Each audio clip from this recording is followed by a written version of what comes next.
So the Detroit Lions end the preseason 26-7 loss to the Houston Texans. Hendon Hooker had 6 for 11, 70 yards, and interception, which was horrible. Kyle Allen had he was 5 for 5 with 66 yards and a touchdown. That was to Isaac TeSlaa.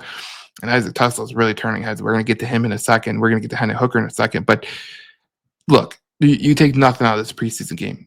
We had to play 4 preseason games this year, which is not particular.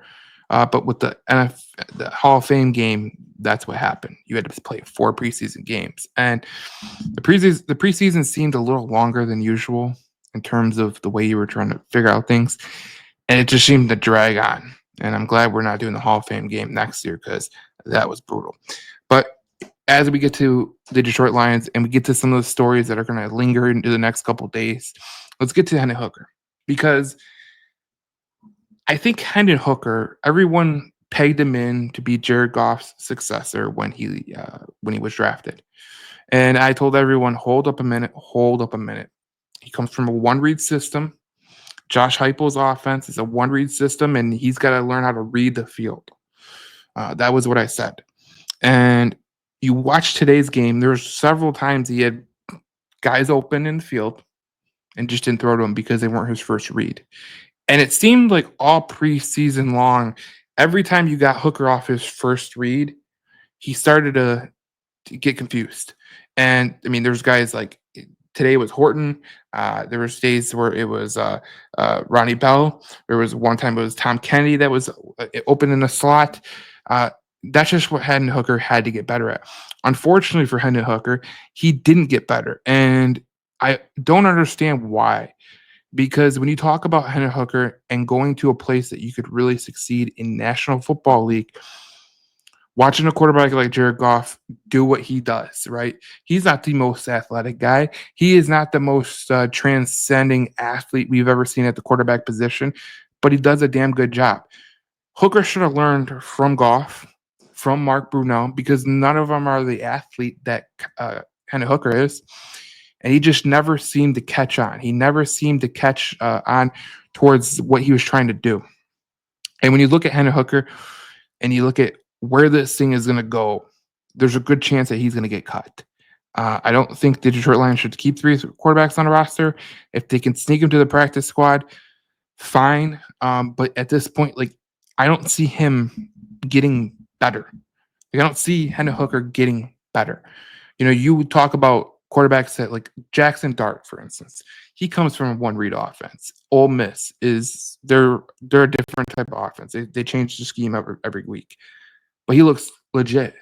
You know, you watch Jaden Daniels come from LSU, looks legit. Drake May had a little bit of he had a little bit of a time to get better.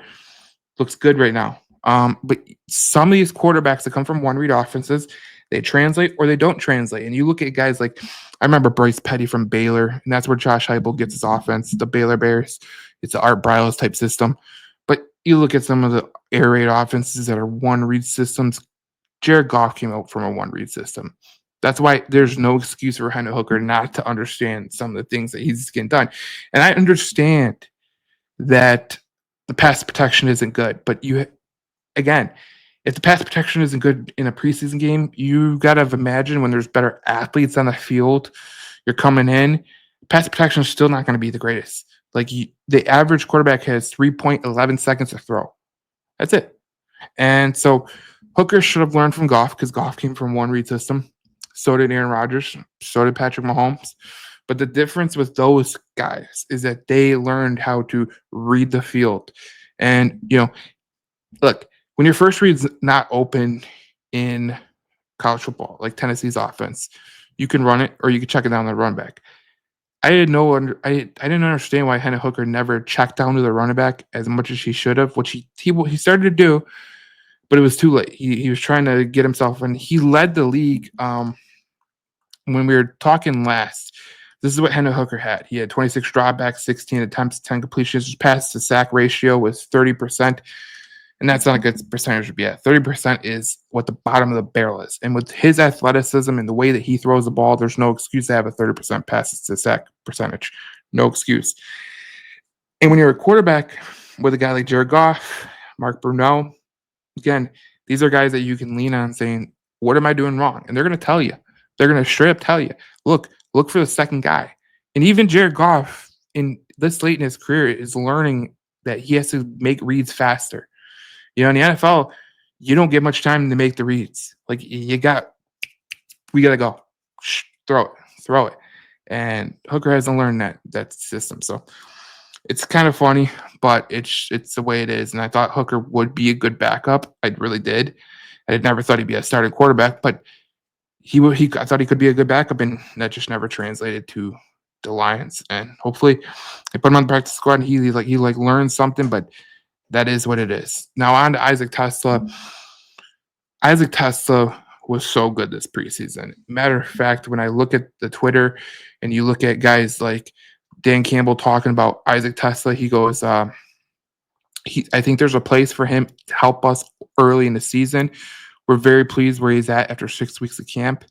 And he said that there's a place for him to help. Dan Campbell says Isaac TeSlaa showed detailed route running today, proving that he continues to grow.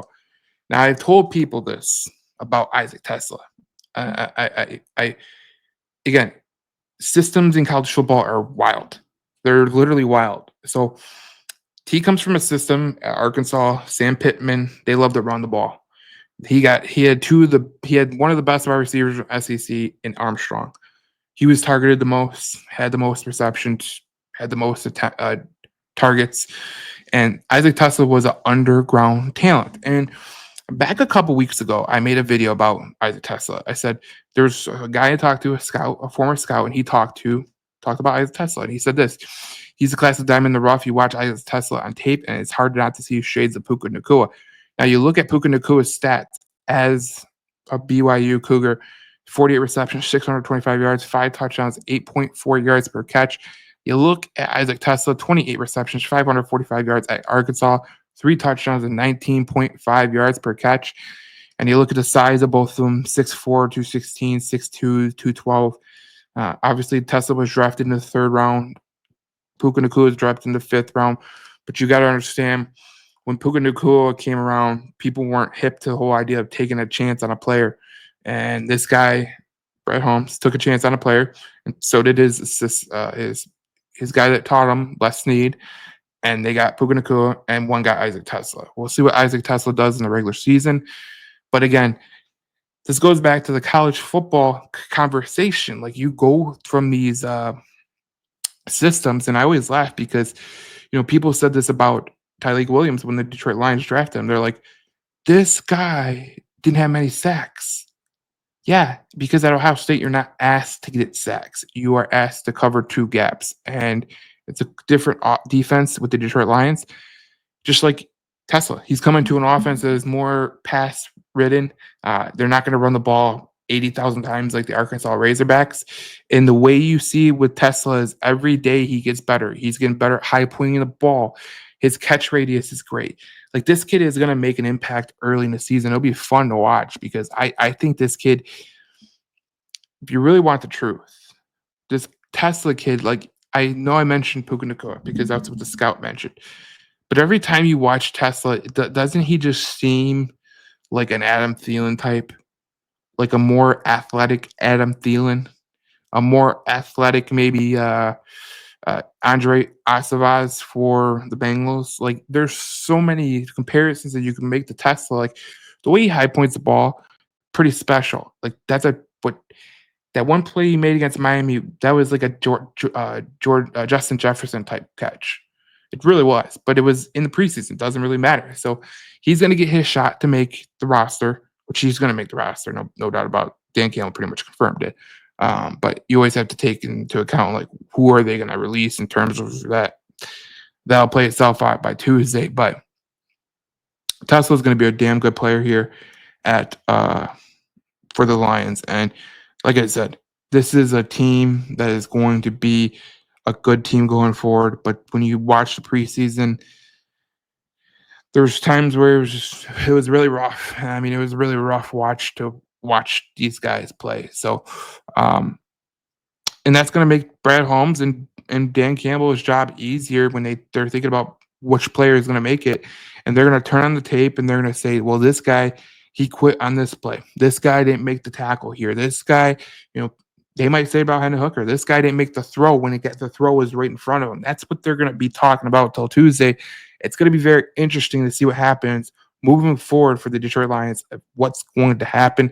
But as always, obviously, this is the last preseason game. We move on to the regular season. We will have our season preview out to Tuesday, probably Thursday. Thursday will be our season preview. We'll put it out live. And we'll see you guys in the next video to talk more Detroit Lions football here on JC Sports.